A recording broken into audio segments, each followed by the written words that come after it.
ஒரு தாத்தாவும் பாட்டியும் இறக்குறாங்க. இறந்துட்டு சொர்க்கத்துக்கு போகிறாங்க. சொர்க்கத்துக்கு போனோடனே அவங்க தங்குறதுக்கு அரண்மனை மாதிரி ஒரு இடம் தராங்க. தாத்தா உடனே இந்த இடத்துல தங்குறதுக்கு எவ்வளோ வாடகை கொடுக்கணும்னு கேட்குறாரு. அங்கே இருந்த ஒரு காவலர் வாடகையெல்லாம் தேவையில்லை, நீங்கள் இங்கே இலவசமாகவே தங்கிக்கலாம் அப்படின்னு சொல்கிறாரு. கொஞ்சம் தூரம் தள்ளி போனதுக்கப்புறம் ஒரு பூங்கா இருக்கிறத பார்க்குறாங்க. அந்த பூங்காவில் விளையாடுறதுக்கு எவ்வளோ வாடகை தரணும் அப்படின்னு கேட்குறாரு தாத்தா. அதுக்கு அந்த காவலன் இல்லை அதெல்லாம் எதுவும் தர தேவையில்லை, இதுவும் இலவசம்தான், நீங்கள் இலவசமாகவே இங்கே என்ன வேணால் பண்ணிக்கலாம் அப்படின்னு சொல்கிறாரு. இன்னும் கொஞ்சம் தூரம் தள்ளி போனால் அங்கே ஒரு 5 ஸ்டார் ஹோட்டல் அளவுக்கு ஒரு பெரிய இடத்துல எல்லாருக்கும் அறுசுவை உணவுகளை பகிர்ந்து இருக்கிறாங்க. தாத்தா அதை பார்த்துட்டு இந்த உணவை சாப்பிட்றதுக்கு எவ்வளோ ரூபா கொடுக்கணும் அப்படின்னு கேட்குறாரு. இல்லை இதுவும் இலவசம்தான், நீங்கள் எவ்வளோ வேணால் சாப்பிட்டுக்கலாம் அப்படின்னு சொல்கிறாரு.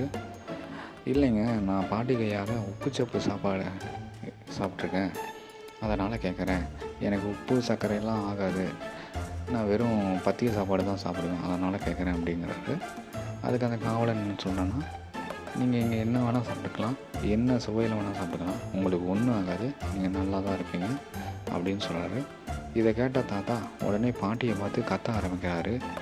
ஏண்டி, என்னை இஷ்டத்துக்கு சாப்பிட விட்டுருந்தேன்னா 10 வருஷத்துக்கு முன்னாடியே செத்து நான் சொர்க்கத்துக்கு வந்திருப்பேன், இப்படி 10 வருஷமாக என்னை பத்திய சாப்பாடு போட்டு கொடுமை பண்ணிட்டியே அப்படின்னு சொல்கிறாரு. இந்த கதை மூலம் நமக்கு என்ன புரியுதுன்னா, நல்லது கெட்டதுங்கிறது நம்ம பார்க்குற விதத்தில் தான் இருக்குது. இந்த வீடியோ உங்களுக்கு பிடிச்சிருந்தா சப்ஸ்கிரைப் பண்ணுங்கள். இவ்வளோ நேரம் இந்த வீடியோ பார்த்ததுக்கு ரொம்ப நன்றி.